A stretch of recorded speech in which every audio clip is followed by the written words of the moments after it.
앞으로 여러분들이 윤미 선생님과 함께 역사에 대해서 공부하게 되실 텐데요. 그런데 말입니다. 이 역사라고 하는 것이 도대체 무엇일까요?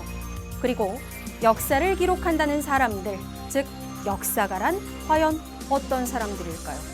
마지막으로 여러분들이 역사를 공부해야 하는 목적은 무엇일까요? 오늘 그 해답을 한번 낱낱이 살펴보도록 하겠습니다.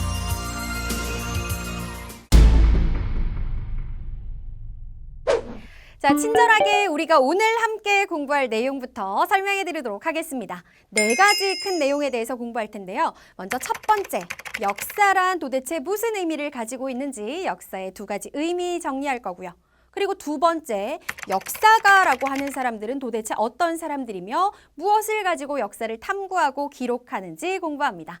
그리고 3번째, 역사를 연구하는 방법은 어떤 것들이 있는지 선사시대와 역사시대에 구분할 거고요. 마지막 가장 중요한 거, 우리가 도대체 왜 역사를 공부해야 하는지 역사학습의 목적까지 같이 공부해 보도록 할게요.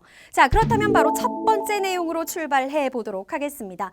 역사는 과연 어떤 의미를 가지고 있을까요? 자, 역사에는 2가지 의미가 존재하는데요. 하나는 사실로서의 역사, 그리고 또 하나는 기록으로서의 역사입니다.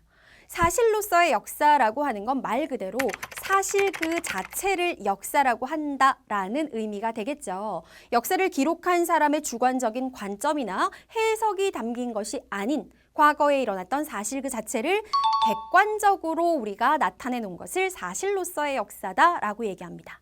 예를 들어서 676년에 신라가 삼국을 통일하였다 라고 하는 우리가 알고 있는 내용은요. 객관적인 내용만 담겨있지 누군가의 의견이나 생각이 전혀 반영되지 않았죠. 이런 걸 사실로서의 역사다라고 얘기하는 거고요. 자, 기록으로서의 역사라고 하는 것은 사실을 바탕으로 역사를 기록하되 그 역사를 기록한 역사가라는 사람의 탐구 과정에서의 주관적인 관점 그리고 주관적인 해석이 담긴 것을 우리는 기록으로서의 역사다라고 얘기합니다. 자, 신라의 삼국통일을 다시 얘기하자면요. 신라의 삼국통일은 최초의 통일이라는 점에서 의미가 있지만 외세의 도움을 받았다는 한계가 있다. 라고 쓰여진다면 이것은 역사가의 주관적인 생각이나 해석이 담긴 것이기 때문에 기록으로서의 역사다라고 이야기하는 것입니다. 사실로서의 역사, 기록으로서의 역사, 이렇게 역사는 2가지의 의미를 가지고 있다. 반드시 알고 계셔야 되고요. 자, 이제 2번째 내용으로 넘어가서 그렇다면 역사가라고 하는 사람들은 도대체 어떤 자료를 가지고 역사를 탐구하고 기록으로 남기는 것일까요? 사료와 역사가 이어서 갈게요. 자, 2번째 공부할 내용의 주제는 바로 사료와 역사가입니다. 자, 이 역사가라고 하는 사람들이 역사를 연구하기 위해서 활용하는 수많은 옛사람들의 흔적, 이것을 우리는 사료, 역사 자료의 줄임말인데요. 자, 사료에 해당되는 것들에는 어떤 것들이 있을까요? 가장 대표적인 것이 옛사람들이 남겼던 여러 가지의 책이나 편지나 비석에 새겨진 글과 같은 문자 기록이 있을 수가 있고요. 그리고 유물과 유적이 대표적인 사료에 해당이 됩니다. 자, 유물과 유적의 차이가 뭐예요? 라고 질문하는 친구들이 많은데 유물이라고 하는 건요. 옛사람들이 남긴 것 중에 형체가 있는 물건, 그래서 옮길 수 있는 것을 우리는 유물이라고 하고요.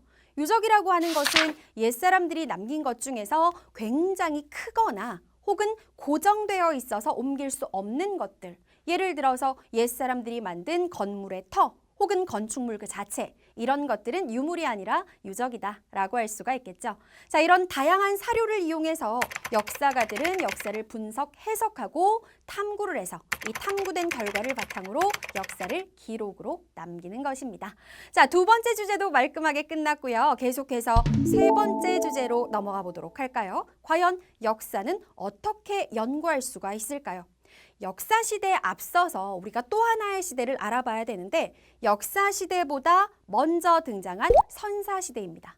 자, 선사시대라고 할 때 선은 한자로 먼저라는 뜻을 가지고 있어요. 선사시대 그리고 그 이후에 등장하는 시대가 바로 역사시대가 되는 것이죠. 여기서 중요한 포인트, 그렇다면 선사시대와 역사시대를 구분하는 기준은 무엇일까요? 바로 글자. 즉 문자가 있었느냐 없었느냐 하는 것입니다.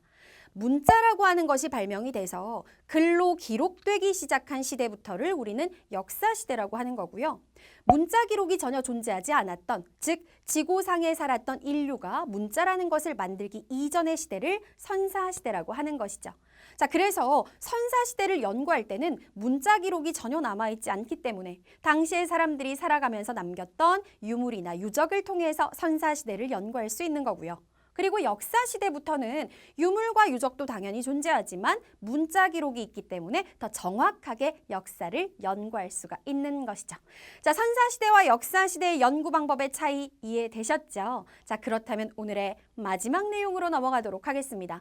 과연 우리는 역사를 왜 공부해야 될까요? 너무나 암기할 게 많은 것 같은데 역사를 학습하는 데는 분명히 목적이 있을 거예요. 자, 가장 중요하다고 생각하는 내용입니다. 역사를 공부해야 되는 목적, 이어서 가보도록 할게요. 자, 마지막 주제죠. 우리가 역사 학습을 해야 하는 목적, 간략하게 3가지로 정리해 드리도록 하겠습니다.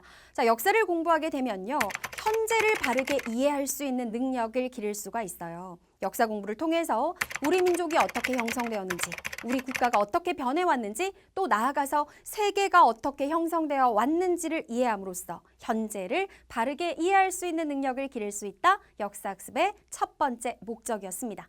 자, 그리고 두 번째, 가장 중요하다고 생각하는데요. 역사학습은 오늘날의 삶을 살아갈 수 있는 삶의 지혜와 교훈을 습득하는 데 도움을 줍니다. 자, 과거의 우리의 역사 그리고 다른 나라들의 역사를 공부하다 보면 부끄러운 역사도 있고 굉장히 자랑스러운 역사도 있죠.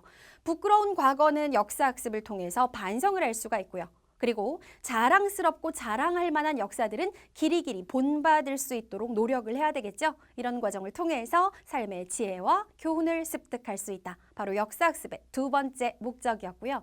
마지막 3번째, 우리는 역사학습을 통해서 현실 문제에 부딪혔을 때도 옳고 그름을 판단할 수 있는 능력을 기를 수가 있습니다.